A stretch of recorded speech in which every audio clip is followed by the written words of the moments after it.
वक्रतुंड महाकाय सूर्यकोटि समप्रभा निर्विघ्नं कुरु मे देव सर्वकार्येषु सर्वदा।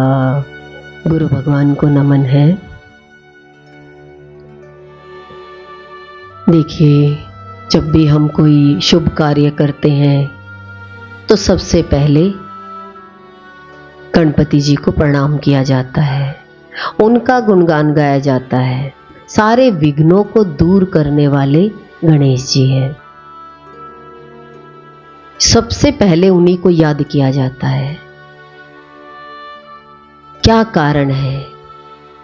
उनके स्वरूप को देखिए। उनका मुख किसके जैसा है? हाथी जैसा। हाथी का मुख लगा हुआ है। छोटे से शरीर पर इतना बड़ा शीश। सबसे बड़ा सिर गणेश जी का है। हम देखते क्यों है? सिर बड़ा होने का कारण है ज्ञान का भंडार है। गणेश जी के अंदर में ज्ञान भरा हुआ है। देखिए, ज्ञान सहित पूजा होती है तो मन भी शांत होता है। तो सिर किसका प्रतीक है? दिमाग का। बुद्धिमान है,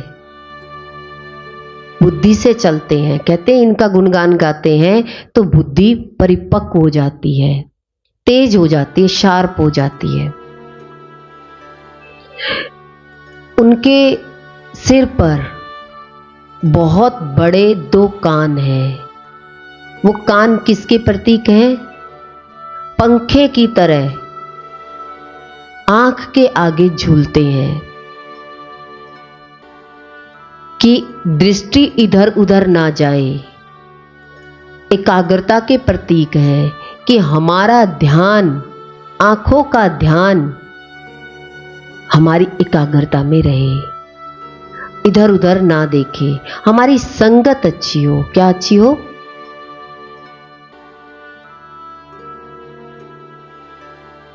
मन और शरीर। जब तक मन और बुद्धि एक नहीं होंगे तब तक ये हमारे शरीर को नहीं चलने देंगे। किस तरफ? भगवान की तरफ, धर्म की तरफ। गणेश जी धर्म की तरफ ले जाने वाले हैं, जो ज्ञान के भंडार हैं। उनके स्वरूप को देख करके लगता तो अटपटा सा है, अलग अलग चीज दिखाई दे रही है। एक दांत है, बड़ा सा पेट है, एक तरफ बंधन है, दूसरे हाथ में अंकुश है। ये हमारे सारी इंद्रियों को कंट्रोल में करने वाला है। गणेश जी हमारी इंद्रियों को समेट के, देखिए, बंधा हुआ भी रखना चाहते हैं और अंकुश भी। हाथी अंकुश से, देखिए, अंकुश ऊपर ना लगाया जाए तो हाथी को कंट्रोल में नहीं किया जा सकता। हाथी पर अंकुश क्यों लगाया जाता है? आपने देखा होगा, हम कई बार हाथी को देखते हैं, बड़ा मस्त होता है। वो किसी की नहीं सुनता, पूरा विशाल होकर के अपनी मस्ती में जा रहा होता है। वो नहीं सोचता इधर से चलना चाहिए, उधर से चलना चाहिए। अपनी इंद्रियों को खुद कंट्रोल में नहीं कर पाता। पर गणेश जी ने कहा कि हाथी को कंट्रोल करने के लिए अंकुश। ऐसे ही हमारी इंद्रियों को कंट्रोल करने के लिए ज्ञान। जब तक ज्ञान नहीं होगा तो हम अपनी इंद्रियों को अपने वश में नहीं कर सकते। इंद्रियों को बांध के भी रखना पड़ता है और अंकुश भी लगाया जाता है।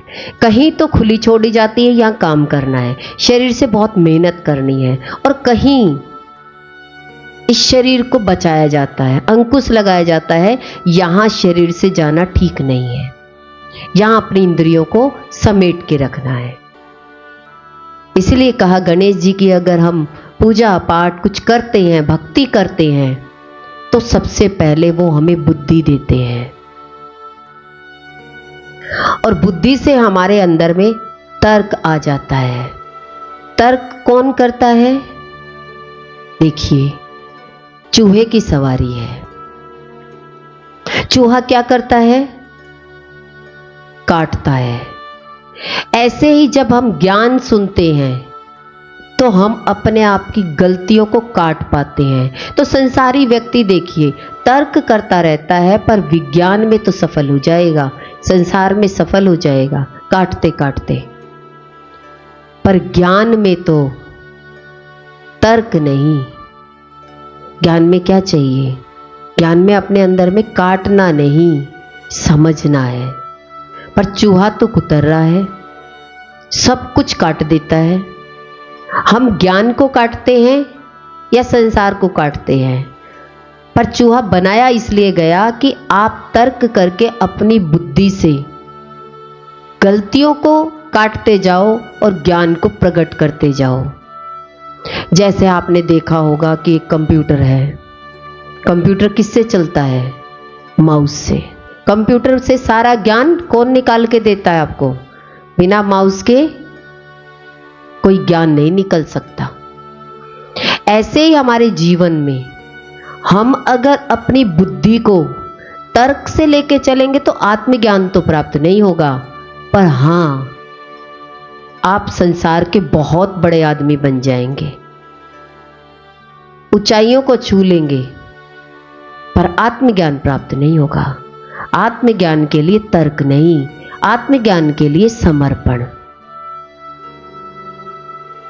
पर किसी ने भी इस चूहे को दिखाया कि गणेश जी की सवारी है। बहुत बड़ा विद्वान रहा होगा, पर संसारियों के लिए मूर्ख। क्या कहेंगे? हाथी जैसा शरीर, हाथी जैसा मुख, इतना भारी, और चूहे की सवारी। इसका मतलब तो आम आदमी समझ नहीं सकता। उनके अगर स्वरूप को देखें तो कोई जान पाएगा। एक दांत है, एक दंत दयावंत, चार भुजे धारी। एक दांत है, देखिए, एक दांत से कोई खा सकता है? कितना खाना चबाओगे एक दांत से? कितना खा लोगे? कुछ नहीं खा पाएंगे। पर गणेश जी तो एक दांत के प्रतीक हैं। वो एक दांत का मतलब है कि आप एक से निकले हो और एक में ही समाना है, एक में ही एकाग्रता में आना है। मेडिटेशन कहते हैं जिसमें कि सब कुछ इंद्रियों को, मन बुद्धि को एक तरफ करके एक में आना, एक दांत का प्रतीक है। और वो एक में ही समा जाना। एक दिन सब कुछ छोड़ करके हम एक में समा जाएंगे। जैसे नदी भाग रही है, किस तरफ भाग रही है? किससे मिलने को भाग रही है? उनसे अगर पूछा जाए कि तू क्यों बह रही है, क्यों भाग रही है, कहां के लिए दौड़ रही है, कहती है सागर से मिलने के लिए। मैं एक होना चाहती हूं, मैं अलग हो गई हूं, मैं खो गई हूं, मैं उस ब्रह्म को, उस परमात्मा को हम भूल गए हैं। पर गुरु ज्ञान के द्वारा हमें समझाना चाहते हैं कि तुम अलग नहीं हो, तुम एक ही हो। पर एक से जब तक नहीं मिलेंगे तब तक हमारे को एकाग्रता का अनुभव नहीं होगा। इसीलिए एकाग्रता बताई, ध्यान बताया कि ध्यान करोगे तो आपकी मन बुद्धि शांत होगी और शरीर शांत होगा, इंद्रियां शांत होगी, तब जा करके आप एक को समझ पाएंगे। आप कहें कि हम तो इंद्रियों से भी दौड़ते रहे, मन बुद्धि भी हमारे चलते रहे, हम सारे संसार को जान पाएंगे?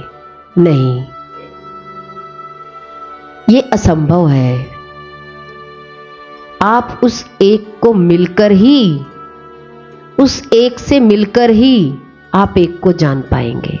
इसीलिए एक दांत एक का प्रतीक है कि एक से ही मिलना है। कितने भी देवी देवता हों, सब हमें एक की तरफ लेकर जाते हैं। हमारे लिए अनेक हो सकते हैं, पर सभी ने एक को ही पाया, सभी ने एक को पाया। और आगे देखिए, उनका बड़ा सा पेट है। बड़ा पेट किसका प्रतीक है? पेट को क्या बोला जाता है? उदर। उदर का मतलब होता है उदार दिल वाला, बड़े दिल वाला। इतना बड़ा उदार दिल हो कि सबके लिए खुशी की सोचे, कि मैंने सबको एक में टिकाना है। एक ही परमात्मा है। सब कुछ देखिए, शरीर में हम कितना भोजन कई प्रकार का करते हैं, पर पेट में जाकर एक हो जाता है। कोई पेट अलग अलग स्वाद लेता है, पर जीभ को कितने स्वाद चाहिए? अनेक प्रकार के भोजन। इतने प्रकार का भोजन खाया और चबाने के बाद वो क्या हो गया?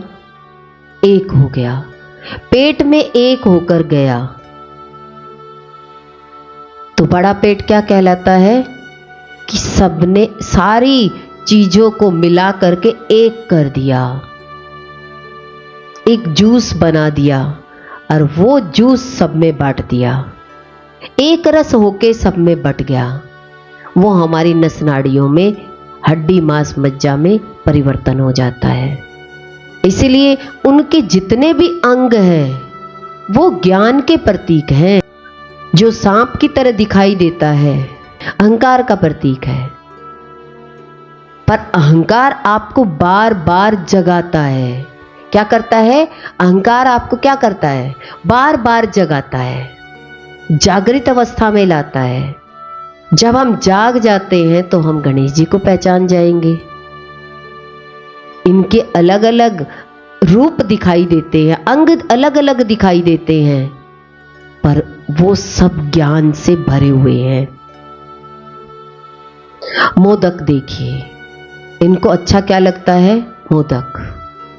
मोदक इसलिए अच्छा लगता है कि चारों तरफ से मीठा है, अंदर और बाहर एक जैसा टेस्ट है। कि कैसे भी लोग होते हैं, उसी में जाकर के लुढ़क करके मिठास का अनुभव कराते हैं। कितनी भी बुराई हो रही हो, पर गणेश जी लुढ़क करके कहाँ चले जाए? लड्डू अगर लुढ़क के चला जाए तो चारों तरफ मीठा ही मीठा है। ऐसे ही ज्ञानी पुरुष अच्छे लोगों के साथ बैठे या बुरे लोगों के साथ बैठे, वो चारों तरफ से मीठे होते हैं। उनको उनकी बुराइयों से कुछ नहीं लेना देना होता। पर हमें क्या अच्छा लगता है? अनेक प्रकार की मिठाई। पर गणेश जी को क्या अच्छा लग रहा है? गणेश जी को क्या अच्छा लग रहा है? मोदक। आनंद और खुशी के प्रतीक है। अंदर आनंद और बाहर खुशी दिखाई देती है। सब खुश हो जाते हैं गणेश जी का। गणेश जी की मूर्ति देख करके सबके अंदर में खुशी आ जाती है। हमारे घर में गणेश जी का आगमन हुआ है। आगमन उसे बोलते हैं, गणेश जी का लाना उसे बोलते हैं जिनके घर में ज्ञान गंगा पहुंच गई हो। कोई भी काम करते हो, आप कहते गंगा जल डाल लो। अब गंगा जल का तो मतलब ये हो गया, ज्ञान की तो जरूरत नहीं है, 2 बूंद इसमें ये डाल लेते हैं। तो इंसान मर जाता है तो कहते 2 बूंद डाल दो इसके मुख में, इसने गंगा जी स्नान कर लिया। ये अपने आप को क्या दे रहे हो? सारी जिंदगी ज्ञान नहीं सुना, और सुना तो जीवन में तर्क करते रहे, कुतर्क करते रहे, काटते रहे। देखिए, हर एक व्यक्ति कहता है मेरा इष्ट देव है। कोई शिव को बताता है, कोई राम को बताता है, कोई कृष्ण को बताता है। आपके इष्ट हैं तो इष्ट क्या चाहते हैं आपसे? उनका जीवन कैसा दिखाई देता है? कैसा दिखाई देता है? मर्यादा में। सब मर्यादा में रहे, सारे देवी देवता। हम जिसको भी इष्ट मानते हैं उनके जीवन को जानेंगे, तभी हम अपने जीवन को बना पाएंगे। हर एक व्यक्ति यही कहता मिलेगा, मेरे तो ये इष्ट हैं। और काम कौन से मिलेंगे? काम कौन से मिलेंगे? कि मुझे इनसे बदला लेना है। किसी ने कहा कि मेरे राम इष्ट हैं, काम रावण का कर रहे हैं, बदला लेने की भावना है, इसको जीवन से निकाल दो, हमें इनसे बात ही नहीं करनी है। आपके इष्ट तो राम है, राम ने तो अयोध्या में रह करके झगड़ा किया ही नहीं। आप क्या कहेंगे? इन्होंने तो ऐसा किया हमारे साथ, तो हम तो ऐसे ही करेंगे। तो आपके विचार कौन से हैं?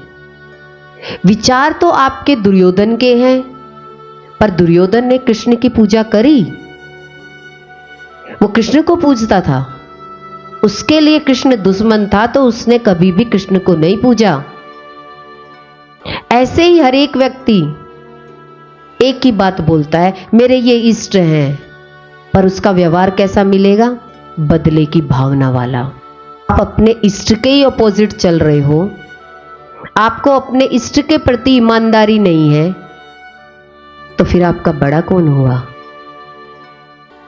आप बड़ा बड़ा कहते हो, पर बड़े की आज्ञा में तो नहीं हो ना। भगवान भगवान कहते हो, जिन भगवानों की आप बात करते हो, मूर्ति रख रखी है, उनकी पगडंडी पर चलते कहां हैं?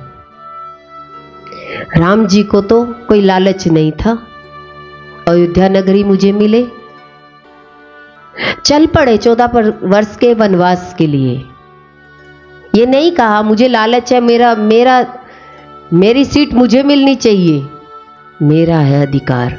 नहीं, लालच नहीं था, अपने गुरु के प्रति समर्पित थे, जो सामने कहा वही स्वीकार कर लिया और जंगल में चले गए। हमें तो लालच हो तो हम क्या कहेंगे? हम लेके रहेंगे, हम बदला लेंगे, और क्या कहेंगे? आपने तो भगवान के नाम पर, इष्ट के नाम पर खाली मूर्ति रख रखी है, मानना उसको भी नहीं है।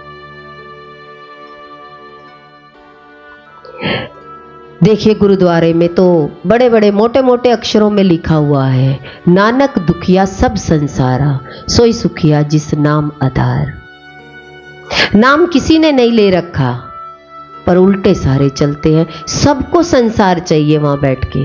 कौन व्यक्ति उस इष्ट को, उस गुरु को सम्मान देता है कि मैं अपने जीवन में आप जैसा जीवन अपना बना के दिखाऊंगा?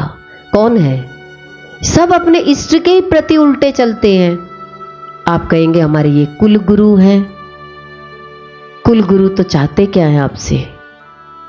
क्या चाहते हैं आपसे कुल गुरु? वो तो चाहते हैं कि तुम उनका सम्मान करो, उनके जैसा तुम्हारा जीवन होना चाहिए। और आप कहे लगते राम अच्छे हैं, पर चलना रावण की पगडंडी पर है, बात रावण की करते हैं। 10 शीश वाला रावण नहीं होता, जो अधर्म पर चलता है वो रावण होता है, जो धर्म को नहीं मानता वो रावण है। हमने तो 10 शीश वाला रावण सोचा, हमने कहा कि हमारे तो 10 शीश है ही नहीं, हम रावण नहीं हो सकते। पर आप धर्म पर नहीं चले तो आप रावण हैं, राम नहीं है। राम को तो कोई लालच नहीं था कि अयोध्या नगरी मेरी हो जाए। हमें तो छोटी छोटी चीज पर लालच है। हम तो कहेंगे हमारे माँ बाप की सारी चीज हमें मिल जाए, पर माँ बाप का कुछ ना करना पड़े। ये धर्म हुआ, अधर्म हुआ। और आप क्या कहेंगे? हम माँ बाप को मानते बहुत हैं, हम माता पिता के भगत हैं। माता पिता के भगत होते हैं जो माता पिता की आज्ञा में ही ना चले। तो जिसने इष्ट इष्ट कह करके अपने अंदर में, अपने घर में भगवान रख लिए, तो गुरु तो ये कहते हैं अगर तुम अपने आप को बदल ना सको तो उस मंदिर में भी पैर मत रखना। कृष्ण की पगडंडियों पर चल ही ना सको तो फिर कृष्ण को लाना खाली कृष्ण को दिखावा।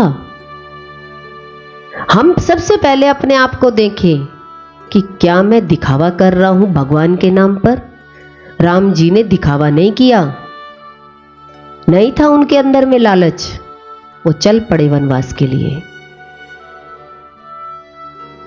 हम अपने आप को देखें कि हम तो कह देंगे नहीं नहीं हमारी तो माता रानी इष्ट है, माता रानी ने तो 8 दिन तक कोई नॉन वेज या कुछ ऐसा खाया ही नहीं, पर आप तो रोज खाते हो और करते हो पूजा माता रानी की। के राक्षसों के आप कौन हैं? आप माता रानी बन गई। किस किस के शीश काटोगे? कितनों के शीश काट के खा जाओगे? कितनों का भेजा खाओगे? ये आपका भेजा भी आपको दुख दे देगा, ये भेजा ही आपको दुख देगा।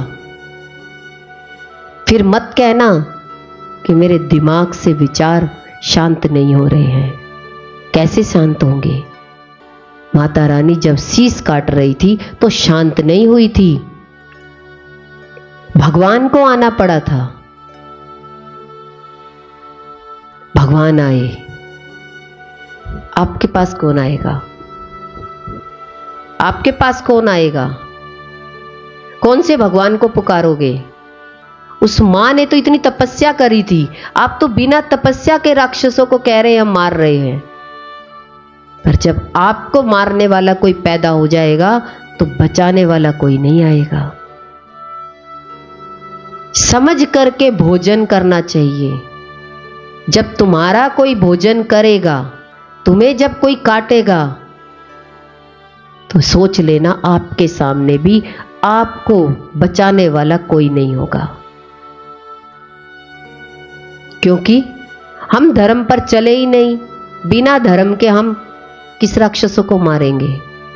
तो गुरु हमें यही समझाते हैं कि पहले अपने अंदर के रावण को निकालो, मांग छोड़ो। तो ये बात हमें समझ में आती है ज्ञान से। जब तक ज्ञान नहीं होगा तो कहते हैं फिर बैठे बैठे अकेले ही दुख मनाते रहो। तो व्यक्ति कहता है ना, इसको तो अकेले ही छोड़ दिया। जब शरीर शांत हो जाता है तो 13 दिन बाद उस व्यक्ति को अकेले ही छोड़ दिया जाता है। कहते हैं अब बस बहुत हो गया, अब इसे दुख की अनुभूति होने दो, इसे पश्चाताप होने दो, पश्चाताप की अग्नि में जलने दो। तो इंसान पश्चाताप की अग्नि में जलता है। कहते अब कोई नहीं आएगा, 13 दिन के बाद तुम्हारे पास कोई नहीं बैठेगा। हर इंसान को पता है कि इतने दिन के बाद सब चले जाएंगे, ये अकेले पश्चाताप करेगा। वो पश्चाताप है क्या? पश्चाताप की अग्नि में क्यों जलना पड़ा? तो भगवान ने ये नियम बनाए कि शरीर से तो सबको जाना है, अगर धर्म पर चलोगे तो एक दिन आपका जीवन भी सुंदर होगा, उस परमपिता परमात्मा से मिलेंगे। फिर आप गलती नहीं करोगे। शरीर से गलती करके करोगे क्या? एक दिन तो शरीर आपका जाना ही है, तो फिर इस शरीर से पाप क्यों? क्यों जीव हत्या? सब कहते हैं हम तो मारते नहीं हैं। खाते तो हो, खाते तो हो। तुम्हारे लिए ही तो सब्जी कट रही है। आप कहीं सुबह सब्जी कट रही है, किसके लिए कट रही है? आप कहीं नहीं, हम तो बाहर खाते हैं, घर में नहीं लाते। मुख तो आपके ही घर में था, आपका ही मुख बाहर था, खड़े होके कहीं भी खा लिया। भोजन तो आपको कौन सा अच्छा लगता है, फिर मुख से भजन कैसे होगा? कैसे भगवान के पास बैठ करके आपको शांति मिलेगी? व्यक्ति हाँफता ही रहेगा, सांस चढ़े ही रहेंगे, सांस नहीं रुकेंगे। उनका भोजन देखो, उनका भजन देखो, उनके संसार के नियम देखो कि ये कैसे चल रहे हैं। तभी आप किसी को मानते हो, या खाली हम मानते हैं। तो भगवान ये कहते हैं तुम्हें भी ऐसे ही लोग मानेंगे, तुम्हें भी कोई नहीं मानेगा और आप क्या कहेंगे? अपने आप के बारे में कहेंगे कि हमें कोई पूछता नहीं है। देखो, अपनी नजरों में आपने राम जी की मूर्ति रखी और राम जी की पगडंडी पर नहीं चले। फिर इष्ट देव कौन हुए? फिर इष्ट देव कौन हुए? क्या इष्ट देव खाली नाम? इष्ट का मतलब होता है जैसे उन्होंने जीवन जिया हम भी उनके हिसाब से जीवन जिएंगे, अपने जीवन को राइज करेंगे, अपने जीवन को सम्मान के साथ रखेंगे। गुरु भगवान की शुक्राना।